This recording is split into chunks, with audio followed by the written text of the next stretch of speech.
Okay, so hey guys, and today I'm reviewing another one of those masterpieces crafted by Makoto Shinkai, and this time it is Kimi No Nawa, also known as Your Name, which not only is an outstanding, excellent, amazing piece of art, but also one of my favorite movies of all time. Let's begin the review. Okay, so the movie opens with a comet beautifully slicing through the amazingly animated clouds, which instantly piques your interest into this movie. And that is exactly the reason that this opening scene is absolutely brilliant. The use of dialogue in the opening after the comet scene is also very clever, and it instantly makes you want to know what is going on, which is just what an opening should do. Okay, so at first, while the body swapping thing may seem confusing due to all the scenes with the body swaps being weirdly jumbled up and all, you understand what was going on by the end of the movie, which means that this movie makes you confused for only the amount of time you need to be confused to be actually interested in this movie, which is a brilliant strategy. They also cleverly show us the lifestyles of Mitsuha and Taki and how different they are while the body swapping is taking place, which is again a brilliant move since doing this doesn't even waste a single minute of the audience. And while they were showing the main two characters' lifestyles, you don't really feel bored, which is weird since oftentimes I would feel pretty bored by things like these. Anyways, the first act of this movie ends with Taki and Mitsuha both realizing that their souls had indeed been body swapping with each other's bodies, and then it follows up with an excellently animated montage of what's going on in their lifestyles. This is probably the best end of a first act I have seen up until now. I love how they can even make the ending of the first act so satisfying. And writing stuff that happened on the mobiles was an excellent way to show the audience what happened in one of their quote unquote dreams without having to show those dreams and unnecessarily waste the audience time. This is another one of the reasons I love this movie so much. This movie respects and values the time of the audience, and that's amazing. Also, we get a few funny scenes during this body swap, and I was expecting that, so that's nice. Okay, so I'm praising this movie's animation a lot. So let's talk about its most beautifully animated scene, the Musubi scene or the Musubi scene. In this scene, Taki, who is currently in Mitsuha's body, travels with the grandma and Yotsuha to a shrine, and the scene where the grandma explains what Musubi is just animated magnificently. And even the dialogue was just so nice in the scene. The grandma's voice actor did a great job with this Musubi explanation scene. Okay, so now let's talk about the part where the movie gets really good. We see that Mitsuha and the other people in the Itomori town are attending some sort of a festival, but that is exactly when they see a comet splitting into two halves.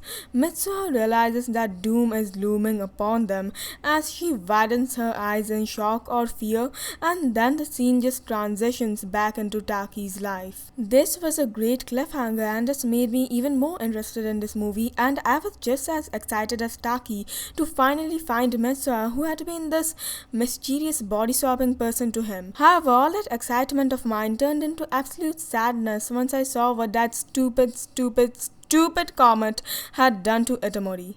It had just completely destroyed it. This may not make me cry right now because I have watched this movie like 100 times by now, but when I first watched it, this scene just absolutely caught me so off guard and hit me so hard that it absolutely destroyed me. I wasn't expecting anything as bad as this. After the scene, this movie slows down a little, but then it turns good once again when Taki goes to a shrine that the grandma had introduced to him and travels back in time with the help of the almighty Musubi. Taki successfully swaps back into Mitsuha's body and is overjoyed at his success. He then warns everyone else about the danger that is impending upon them and forms sort of a team to evacuate everyone from the place. But before doing that, he goes back to where he came from and tries to search for Mitsuha, who is currently in his body.